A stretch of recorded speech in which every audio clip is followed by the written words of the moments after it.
Welcome to my channel make your self. আমরা class 7 English ব্লুজুম করছিলাম। আমাদের lesson 5 uncle Podger hangs a picture, যেটা লিখেছেন জেরম ক্লাপকা জেরম। তো এই গল্পটি আমরা পড়েছি এবং বেশ কিছু যে অ্যাক্টিভিটি রয়েছে সেগুলো সম্পূর্ণ করেছি। আজকে এই গল্পের যে শেষ অংশ, অর্থাৎ এখানে পেজ নাম্বার হচ্ছে 50, 51, 52 এবং 53। এই চারটি পেজের যে সমস্ত অ্যাক্টিভিটি রয়েছে সেগুলো সম্পূর্ণ করব।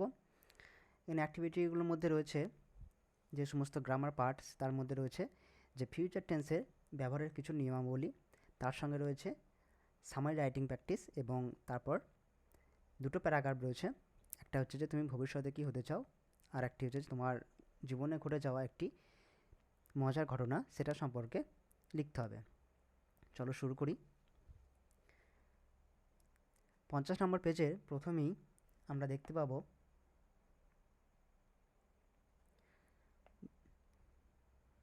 যে উপরে লেখা রয়েছে লেটস লার্ন।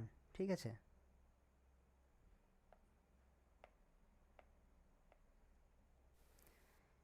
লেটস লার্ন, চলো শিখি। এখানে কি বলেছে, লুক অ্যাট দিস সেন্টেন্সেস, নিচে সেন্টেন্সগুলোকে দেখতে বলেছে। কি কি রয়েছে আমরা দেখি এবার। A picture would have come from the frame makers. এখানে লক্ষ্য করবে যে এই ফ্রেম মেকার্সের এটা লাল রঙের করা রয়েছে। তো এটা কী জন্য রয়েছে আমরা পরে জানছি। And be standing in the dining room, এই যে ডাইনিং রুম এটাও বোল্ড লাল রঙের করে রয়েছে। Waiting to be put up, তো এটা মানে হচ্ছে যে যে ডাইনিং রুম, তারপর এই যে ফ্রেম মেকার্স, এই দুটো লাল করে দেওয়া রয়েছে, এটার পরে আমরা জানবো। তো এখানটা পড়াটা এটা যেটা আঙ্কেল বাজাজ থেকেই সেন্টেন্সগুলো তোলা হয়েছে, আমি আর সেটার কিছু বেশি বড় করে কিছু বলতে চাইছি না, একদম চলে যাচ্ছি মেন পার্টে। এখানে বলেছে the words dining room, frame makers, step ladder আর কিচেন চেয়ার। এই যে প্রথম সেন্টেন্সে ফ্রেম মেকার্স আর ডাইনিং রুম ছিল, এবং দ্বিতীয় সেন্টেন্সটা আমি যেটা পড়লাম না, যেটা হচ্ছে স্টেপ ল্যাডার এবং কিচেন চেয়ার, এগুলো যে আমরা পড়ে এসেছি তাই আমি আর বেশি বলতে চাইছি না, একদম চলে আসছে এখানে মেন জায়গায়।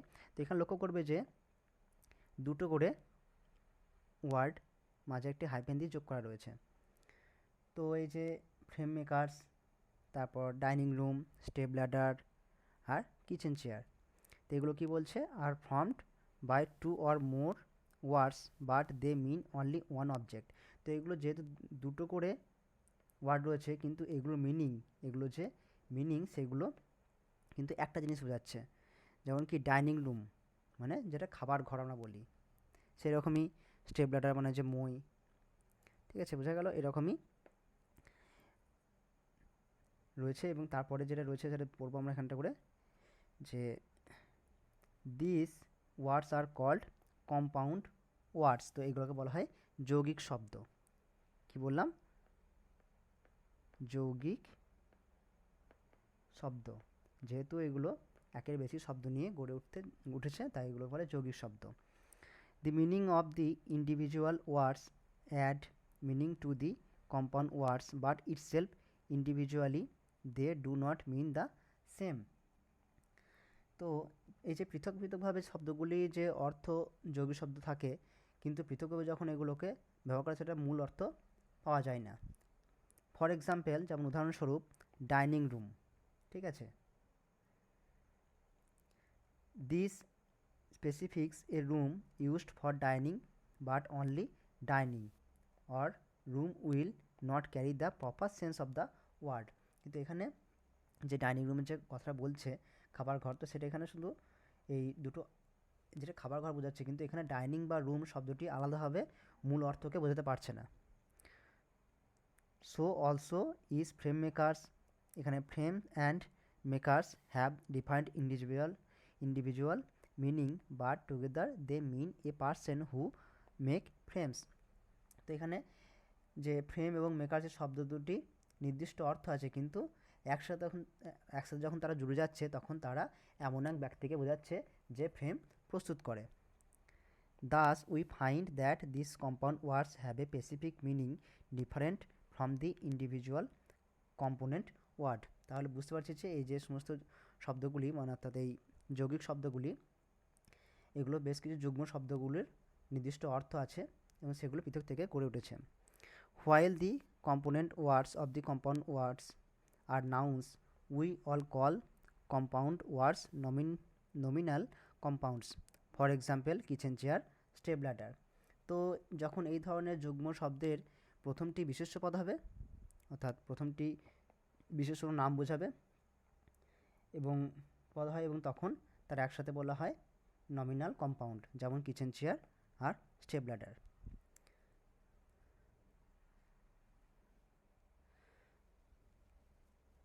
এবার আমরা এখানে চলে যাব 12 নম্বর অ্যাক্টিভিটিতে।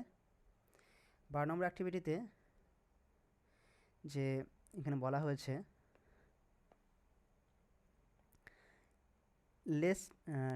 let's do try to find as many compound words you can from the lesson and make sentences with them। অর্থাৎ আমরা যে গল্পটা পড়ে আসলাম uncle Podger hangs a picture, ঠিক আছে? তো এই যে গল্পটা আমরা পড়লাম তো সেই গল্পটা থেকে আমরা যে সমস্ত যে কম্পাউন্ড ওয়ার্ড পেয়েছি তো সেগুলোকে আমাদের লিখতে হবে এবং সেগুলো থেকে আমাদের বাক্য রচনা করতে হবে। বুঝা গেল? তো আমরা চেষ্টা করব সেখান থেকে কী কী পেয়েছি সেগুলো খুঁজে বের করে লিখতে।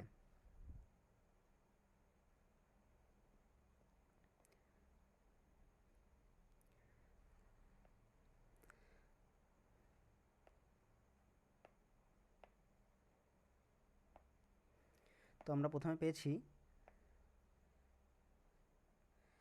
যে প্রথমে পেলাম ফ্রেম মেকার,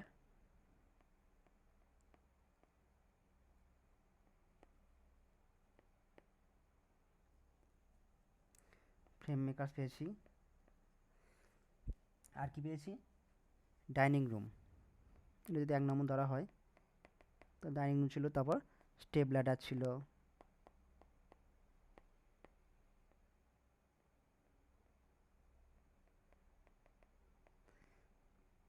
ডাইনিং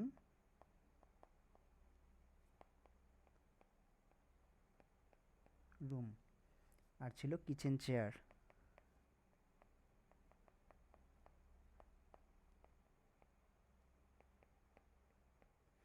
আর কি পেয়েছিলাম? একটা যে পিকচার কট বলে একটা ছিল,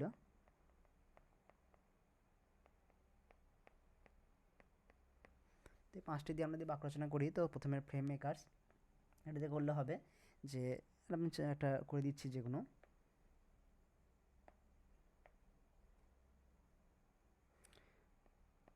I bought a portrait from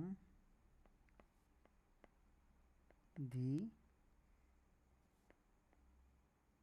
frame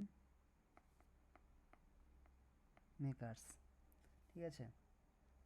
তো এখানে ফ্রেম মেকার্সে এসটা বাদ দেবো কারণ এখানটা করে একজন, তো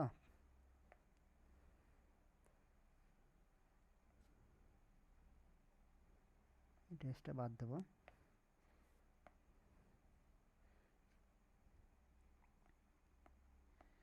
তারপর হচ্ছে স্টেপ ল্যাডার, ঠিক আছে?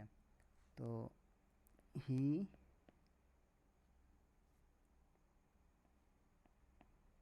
ওয়েন্ট আউট, তো ওয়েন্ট আউট দিয়ে সেরকম কিছু হচ্ছে না, আমি একটু আলাদা রকম করছি এটা।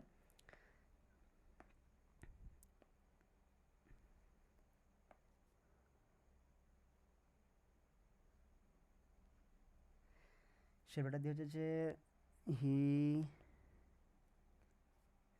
প্লেসড করে দিই, placed a step ladder to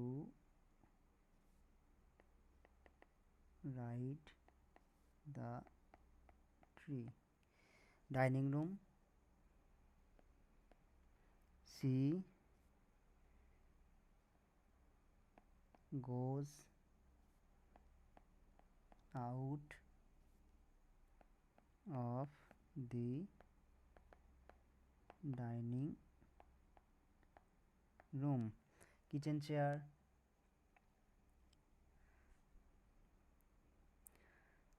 লিখি যে my father always needs a kitchen chair, picture কট দিয়ে লিখি যে the picture caught was lost.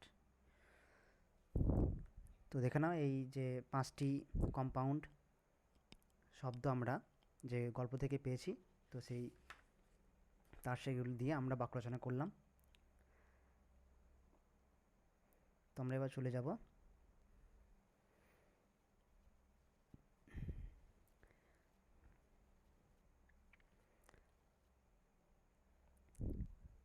এই যে 12 নম্বর অ্যাক্টিভিটি আমরা এখানে করছিলাম, তো এগুলো করা হলো। এখানে দেখো তারপর বলেছে যে লুক অ্যাট দিস সেন্টেন্সেস, তো এই যে নিচে সেন্টেন্সগুলো রয়েছে সেগুলো দেখতে বলেছে। কি রয়েছে?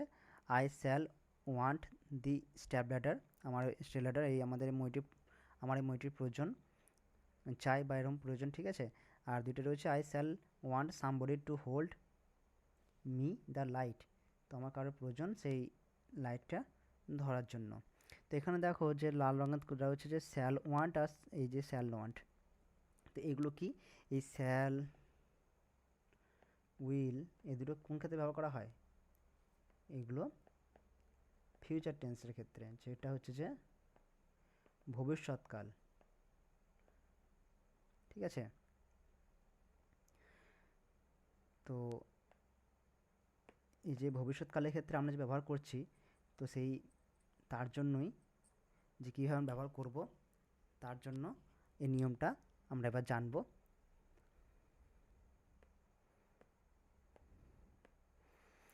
তো এখানে দিয়েছে in the sentences the action of the verb indicates an action that has not yet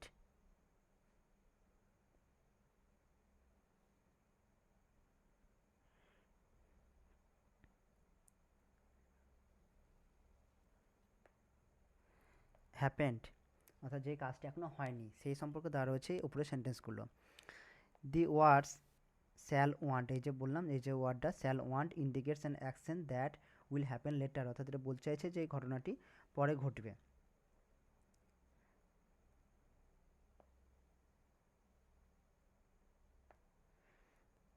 such action that focuses on something that is going to happen is termed as future tense, তো এই যে যেই ঘটনাগুলি পরে ঘটবে সেগুলোকে আমরা কি ফিউচার টেন্স বা ভবিষ্যৎকাল বলে উল্লেখ করে থাকি এবং সেগুলো ভবিষ্যৎকালের ভার্ব ব্যবহার করা হয়ে থাকে। তো এই ফিউচার টেন্সের যে ভার্ব ব্যবহার করার যে নিয়মাবলী এখানে দেওয়া রয়েছে খুব সুন্দরভাবে, তোমরা বুঝতে পারবে। দেখো যে দি structure of the future tenses is this, অর্থাৎ যে ফিউচার টেন্সের স্ট্রাকচারটা কীরকম হয়। তো প্রথমে আমরা জানি যে প্রথমে সাবজেক্ট হয়, ঠিক আছে। তো এখানে সাবজেক্ট দেখো, প্রথমে এখানে সাবজেক্ট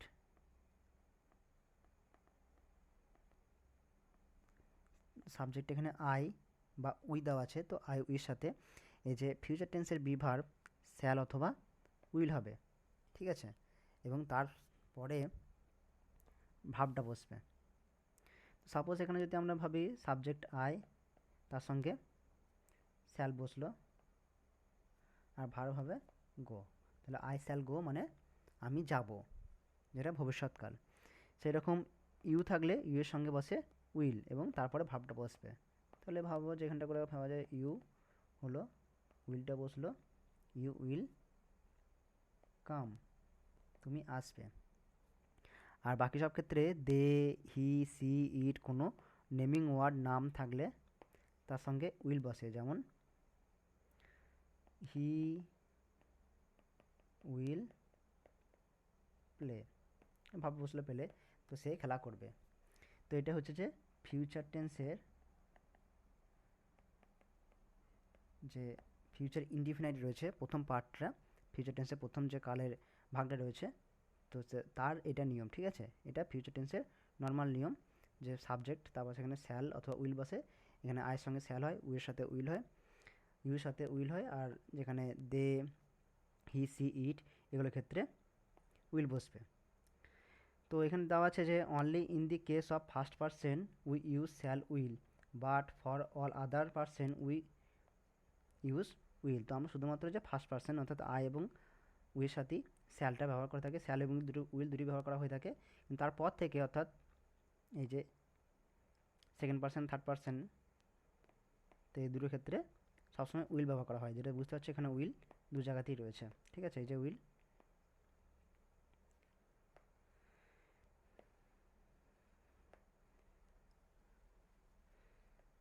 তো এবার অ্যাক্টিভিটি 13তে এখানে যে বলেছিলাম যে এখানে একটি প্যারাগ্রাফ রয়েছে, write 5 sentences about what you want to be in future. তুমি ভবিষ্যতে কী হতে চাও সে সম্পর্কে নিয়ে 5টি সেন্টেন্স করতে হবে। তো এখান থেকে দেখো করেছি আমি, I would like to be a doctor in future. আমি ভবিষ্যতে ডাক্তার হতে চাই। এখানে সবারই ভবিষ্যতের যে হওয়া সেটা একরকম নয়, কেউ এখানে টিচার লিখতে পারো, কেউ আবার সোলজারও লিখতে পারো। তো এখানে যার যেটা পছন্দ সেটা লিখবে, কিন্তু এখানে সবার তো লেখার মতো আমি করিনি, শুধুমাত্র ডক্টরের ক্ষেত্রে লিখেছি। তো তারপরে দেখো second sentence, we all know that it is a noble profession. তো আমরা জানি যে এই ডাক্তারি হচ্ছে একটা সেবামূলক কাজ। I want to serve poor people in the villages without any cost. আমি কোনো কস্ট মানে টাকা বা ছাড়াই আমি গ্রামে গরিব মানুষদের সেবা করতে চাই। In the villages people suffer a lot from various kinds of disease. গ্রাম অঞ্চলের মানুষেরা অনেক রকম রোগে আক্রান্ত হয় এবং কষ্ট পায়। Thus I shall stand by them in those of condition. আমি এই সমস্ত পরিস্থিতি তাদের পাশে দাঁড়াতে চাই, তার জন্য ডাক্তার হতে চাই এবং বিনামূল্যে সেবা করতে চাই। তো এটাই দেখো যেমন লেখা রয়েছে, তোমরা অন্য কিছু লিখতে পারো। পরবর্তী অ্যাক্টিভিটি চলে যাব, অ্যাক্টিভিটি 14তে। তো এখানে বলেছে we have already learn plural nouns. Plural মানে হচ্ছে যেগুলো একের বেশি, ঠিক আছে। সিঙ্গুলারটা হচ্ছে যে আমরা জানি যে সিঙ্গুলার হচ্ছে এক বচন, আর প্লুরালটা হচ্ছে বহু বচন মানে একের বেশি। তো সেক্ষেত্রে যে আমরা এগুলো শিখে এসেছি সিঙ্গুলার ক্ষেত্রে কী করা হয়, প্লুরাল ক্ষেত্রে কী ব্যবহার হয়। তো সিঙ্গুলার ক্ষেত্রে যেমন এখানে আমি একটা উদাহরণ দিয়ে দিচ্ছি, আমরা যদি সিঙ্গুলার বয় লিখি মানে একটি ছেলে, তো প্লুরাল ক্ষেত্রে কী লিখবো, এটা সিঙ্গুলারে, এটা প্লুরালের ঘর আমি ভাবি, তো কী করবো, বয়েস। কী হয় এখানে যে এসটা যোগ হয়, সেরকম যদি আমরা লিখি গার্ল, যে নর্মাল নিয়ম আমরা জানিয়ে এসেছি, তো সেই গার্লে এস যোগ হয়। তো এখানেও তাই আমরা জানি যে লাস্টে এস যোগ হয়, সেটা হচ্ছে যে প্লুরাল ফর্ম। তো এখানে বেশ কিছু টুইস্ট আছে, তার জন্যই এখানে দেওয়া রয়েছে একটু আলাদা রকম জিনিস।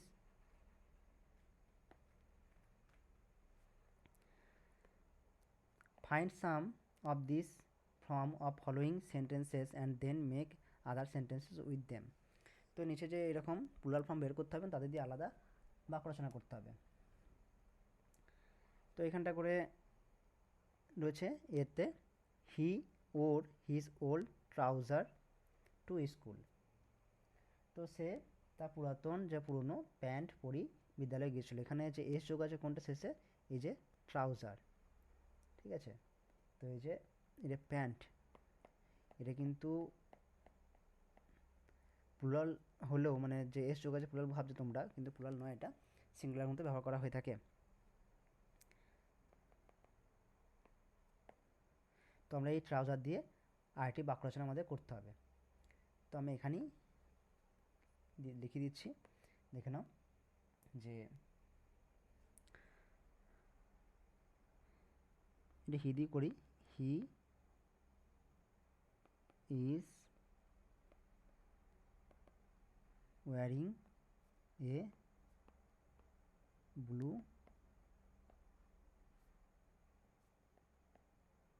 ট্রাউজার, সে একটি নীল রঙের প্যান্ট পরেছে।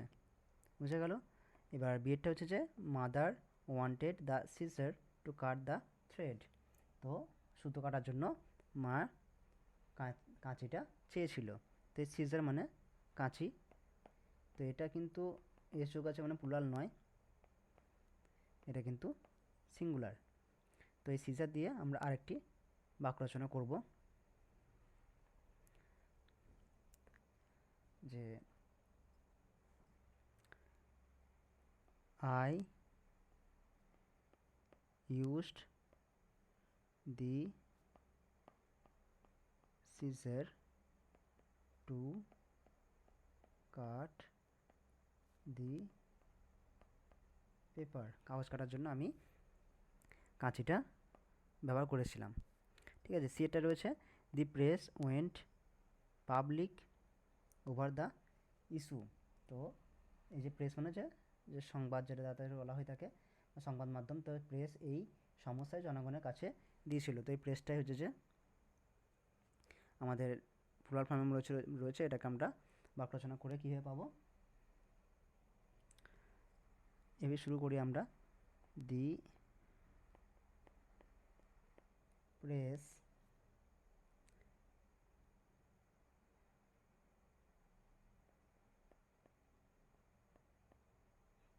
presented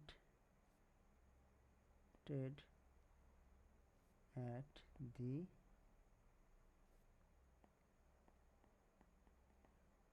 meeting, ঠিক আছে।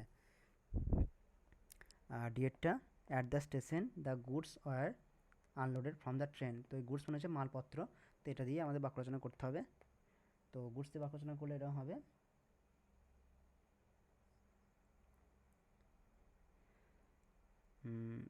এটা করা যায় যে ফরেন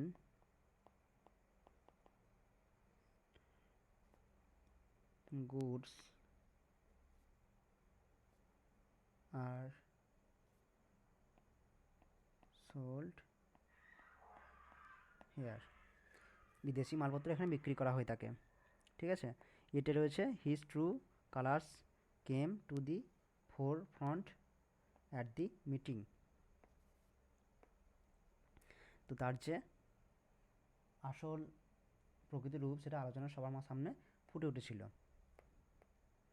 তো এটা দিয়ে আমরা যদি বাক্য রচনা করি, তাহলে এখানে বাক্য রচনা করতে হবে আমাদের এই যে কালার্স দিয়ে, তো করলে হবে এটা এখানে কালার্স বলতে কিন্তু রং নয়, কিন্তু সেটা রূপ বোঝাচ্ছে। ঠিক আছে, যে আমাদের সবারই মধ্যে রূপ থাকে একটা, সেই রূপটা তার জন্য কালার ব্যবহার করা হয়ে থাকে।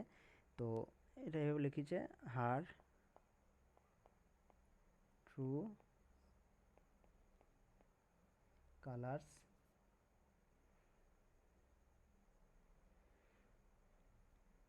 উইল নেভার বি এক্সপোজড, তার আসল রূপ কখনোই বেরিয়ে আসবে না। বুঝে গেল? তো দেখে নাও অ্যাক্টিভিটি 14 আমাদের সম্পূর্ণ হলো। তো আমরা এবার অ্যাক্টিভিটি 15 চলে যাব।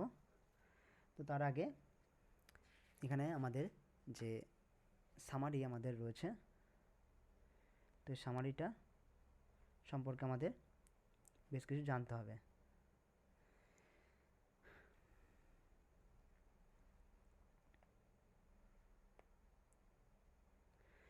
তো প্রথমে লেখা রয়েছে এখানে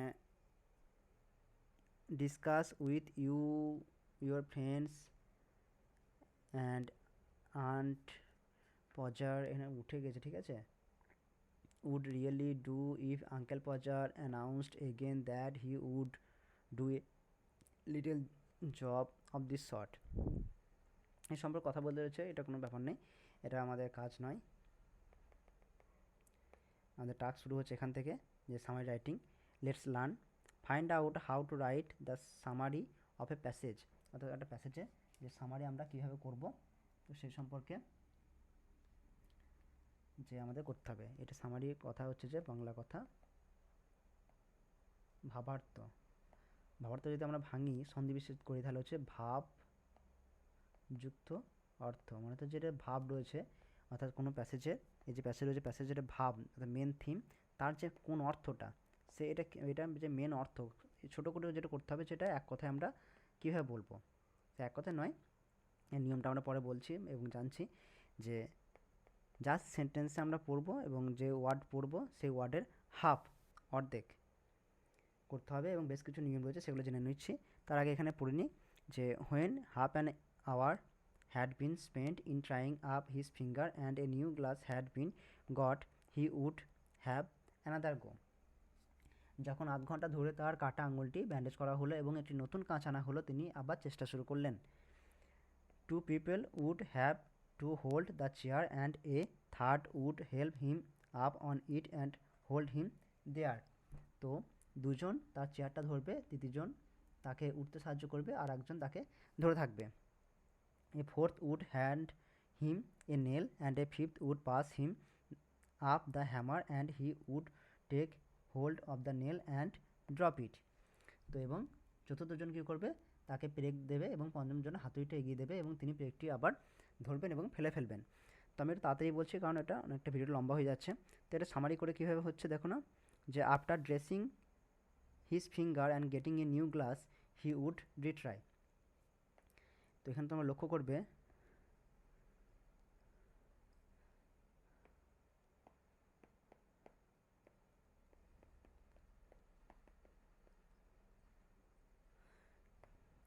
যে এই যে দুটো লাইন রয়েছে এইখানে when half an hour had been spent trying new glasses, এটা পুরোটা করে দিচ্ছি। তো এটা পুরোটা একটা এই যে এতগুলো ওয়ার্ড এখানে একটা সেন্টেন্সে ধরা হয়ে গেছে যে তার আঙুলটা যতক্ষণ ঠিক করা হলো এবং একটা নতুন গ্লাস আনা হলো, তিনি আবার চেষ্টা শুরু করলেন। তারপর people would hold his chair, help him climb, hold him there, hand him the nail and a hammer. তো এখানে যে এই যে সেন্টেন্সগুলো রয়েছে এই পুরোটাই যে মানুষজন তাকে প্রথমে চেয়ারে উঠতে সাহায্য করবে, তাকে ধরবে এবং তাকে ধরে থাকবে, চতুর্জন তাকে পেরেক দেবে এবং আর একজন তাকে হ্যামারটা হাতুড়ি দেবে এবং সেটা পর্যন্ত পুরোটাই এনে একটা সেন্টেন্সে ধরা হয়ে গেছে, ধরানো হয়েছে। এবং শেষে তিনি রয়েছেন যে তিনি পেরেকটা ধরবেন, holding the nail he would drop it, এবং সেটাকে আবার ফেলে ফেলবেন। দেখো এখানে 72 ওয়ার্ড, এটাকে যদি আমরা 2 দিয়ে ভাগ করি তো আসবে 36 দুগুণ 72 36, এখানে 37 ওয়ার্ডে সম্পন্ন করা হয়েছে, মানে প্রায় অর্ধেক শব্দতে সম্পন্ন করা হয়েছে। তো এখানে এবার সামারির যেটা নিয়ম সেটা আমরা জানবো যে হোয়াইল রাইটিংয়ে সামারি ভাবার্থ লেখার নিয়ম, do not use direct speech, অর্থাৎ এই যে কমার মধ্যে কোটেশনে সেই ডাইরেক্ট স্পিচ ব্যবহার করা যাবে না। Do not quote from the passage, passage থেকে কোট তোলা যাবে না। Do not use example given in the passages, passages থেকে যে সমস্ত উদাহরণ দেওয়া রয়েছে সেগুলো ব্যবহার করা যাবে না। Pick out the main ideas from the passage, passage থেকে যে প্রধান আইডিয়াটা রয়েছে দ্য মেন যে কী বলছে সেটা সম্পর্কে লিখতে হবে। Right about the ideas in your ওয়ার্ডস, এবং সেগুলো তোমার ধারণা সম্পর্কে লিখতে হবে, তোমার ধারণা দিয়ে কী হচ্ছে সেই নিজের ধারণাতে নিজে ব্যক্ত হতে। তো এই summary should have approximately half the word count of the given passage, the passage থেকে যে সমস্ত মানে যতগুলো ওয়ার্ড থাকবে অর্থাৎ 50টা যদি ওয়ার্ড থাকে তার হাফ, তখন 25টা ওয়ার্ডে ভাবার্থ করতে হবে, অর্থাৎ half. Therefore we see here that only the essential ideas and incidents have been incorporated in the summary, তাই যে সামারিতে আমরা শুধুমাত্র যে সমস্ত দরকার সেইটাই ব্যবহার করব, এক্সট্রা জিনিস নয়। No necessary details are needed, কোনো উল্টোপাল্টা যে তথ্যগুলো আমরা নেব না। তো এখানে অ্যাক্টিভিটি 15তে আমাদের একটি সামারি দেওয়া রয়েছে, এটাও আমাদের আঙ্কেল 50 থেকে দেওয়া হয়েছে, সেটা আমরা করব, ঠিক আছে।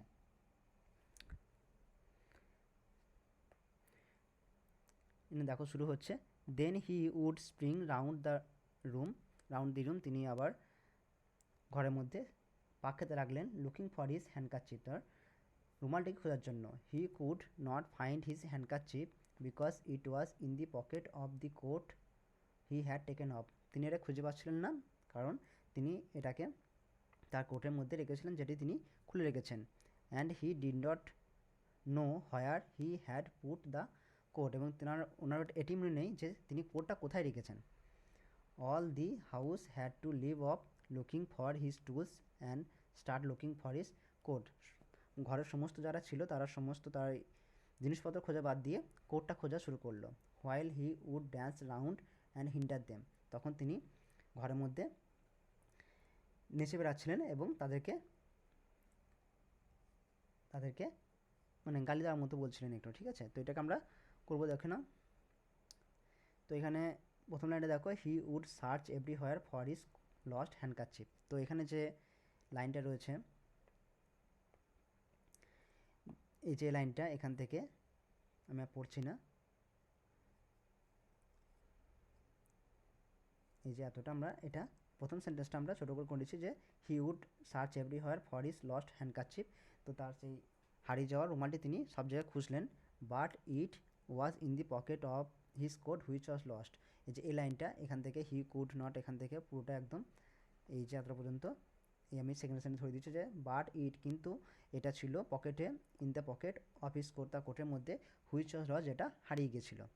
গেল এবার all the house had to leave off looking for his tool and started looking for his coat. তো এটা করেছে দেখো, লিভিং আদার টাস্ক, অন্যান্য কাজ ছেড়ে দিয়ে, every one was finding his coat, সবাই তার কোটটি খুঁজতে লেগেছিল। এবার while he would dance round and hinder them, তখন তিনি কী করেছিলেন, ঘুরে বেড়াচ্ছিলেন সেটাকে, বা নেচে বেড়াচ্ছিলেন। তো সেটাকে আমি কী করেছি যে when he would jump around, তিনি লাফিয়ে লাফিয়ে বেড়াচ্ছিলেন। তো এখানে অ্যাপ্রক্সিমেটলি 66 ওয়ার্ড রয়েছে, মানে 66টা ওয়ার্ড রয়েছে। তো সেটা হাফ করে আমি এখানে এটা একদম 33টা ওয়ার্ডে নিয়ে এসেছি। তো একদম হাফ হয়েছে। আশা করি তোমাদের ভালো লাগবে এবং তোমাদের সাহায্য করবে এই ক্লাসগুলোতে তোমাদের পড়ার সাহায্যের জন্য। তো এবার অ্যাক্টিভিটি 16, আমাদের শেষ অ্যাক্টিভিটি। এখানে বলেছে যে তোমাদের জীবনে ঘটে যাওয়া একটি কোনো মজার ঘটনা, সে সম্পর্কে লিখতে হবে। আমি আর পড়ছি না, একদম চলে আসছি। তো তুমি নিজের মতো লিখতে পারো তোমার জীবনে যে সমস্ত মজার ঘটনা ঘটেছে সেই সম্পর্কে। তো আমি এমনি লিখছি এখানে। ওয়ান ডে, একদিন, I was returning from my school, আমি স্কুল থেকে বাড়ি ফিরছিলাম। On my way I came across a funny incident, রাস্তাতে আমি একটি মজার ঘটনা মজার ঘটনা আমি সাক্ষাৎ হয়েছিলাম। An old man was talking with other on his cellphone, অর্থাৎ একটা বৃদ্ধ মানুষ ফোনে কারোর সঙ্গে কথা বলছিল। The best part of this incident was while talking on cellphone he searched for his cellphone. তো সবথেকে মজার ঘটনাটা ছিল তিনি ওই ফোন করতে করতে চারিদিকে খুঁজে বেড়াচ্ছেন তার ফোনটি কোথায়। অ্যাট ফার্স্ট আই লাভড এ লট, প্রথমে দেখে আমি যে কোনো জিনিস যে সবাই একটু হেসেই ফেলবে, আমি খুব হেসে ফেলেছিলাম। সিং মি, আমাকে দেখে যে আমি হাসছি। The old man scolded me, সেই বৃদ্ধ মানুষটি আমাকে বকুনি দিলেন। Then I silently went to him, তারপর আমি আস্তে আস্তে ওনার কাছে গেলাম। And pointed to his cellphone which was in his left hand talking to others, এবং আমি ওনাকে দেখালাম যে ওনার ফোনটি ওনার বাঁ হাতে রয়েছে এবং তিনি কথা বলছেন কারোর সাথে।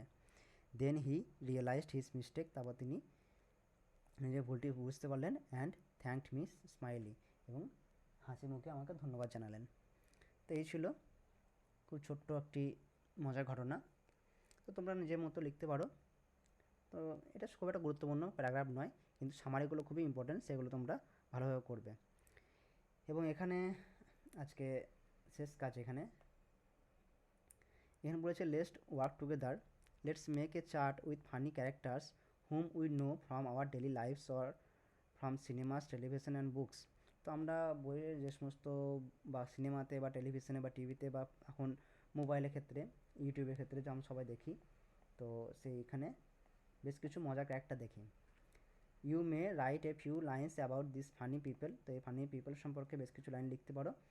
তো কী কী বলেছে, for example you may consider characters like, তো তোমরা ব্যবহার করতে পারো যে এই সমস্ত ক্যারেক্টার, যেমন লরেল অ্যান্ড হার্ডি, তো সত্যি বলতে লরেন হার্ডিং আমি ক্যারেক্টারটা আমি দেখিনি কোনো দিন। আমি চার্লি চ্যাপলিনটা দেখেছি। তো চার্লি চ্যাপলিন সম্বন্ধে আমি লিখি তো এরকম লেখা যেতে পারে যে sir Charles Spencer Chaplin was a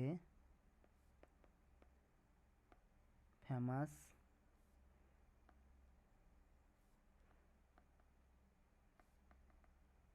English film actor and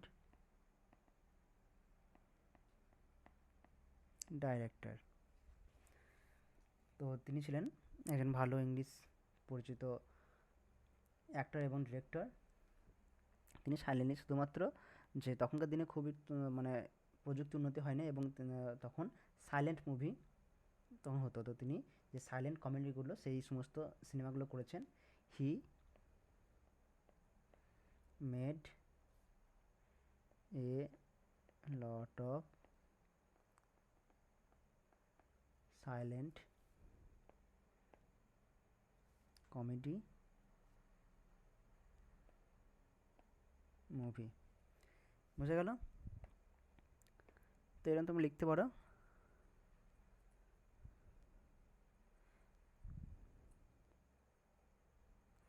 এবার তারপর রয়েছে মিস্টার বিন সম্পর্কে। তো মিস্টার বিন সবাই জানে মিস্টার বিন। তো এটা লেখা যেতে পারে যে Mister Bean is a famous comic character of modern times. যে আমাদের এখন বর্তমানে যে মিস্টার বিন এখনও বেঁচে রয়েছেন তাই ইস লিখলাম। তো মডার্ন টাইমসে মিস্টার বিন একটা খুব পরিচিত যে comic character. He has been acting on TV for years. ঠিক আছে? তো তারপরে চলে যাচ্ছি আমরা যে মিস্টার বিনের সম্পর্কে সবাই জানে। আর আমি এই যে ট্যাবের উপর লিখছি তো তার জন্য এই যে আওয়াজটা হচ্ছে খটখট করে।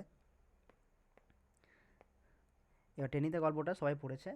টেনিদা সম্পর্কে যদি লিখি তো ব্রজহরি Mukherjee alias Tenida is a famous comic character. Narayan Ganguly has created this famous mock hero. তারপর Ghanada Ghanshyam Das alias Ghanada is a famous comic character. Premendra মিত্র লিখেছেন এটা। তো ঘনাদা চরিত্র প্রেমেন্দ্র মিত্র। তো Premendra Mitra has written several comic stories of Ghanada. তো ঘনাদা সম্পর্কে অনেক কমিক ক্যারেক্টার তিনি লিখেছেন। তো এগুলো খুব একটা গুরুত্বপূর্ণ নয়, আজকে যেটা ক্লাস ছিল তো সেটা সম্পূর্ণ করা হলো। আশা করছি তোমাদের ভালো লাগবে।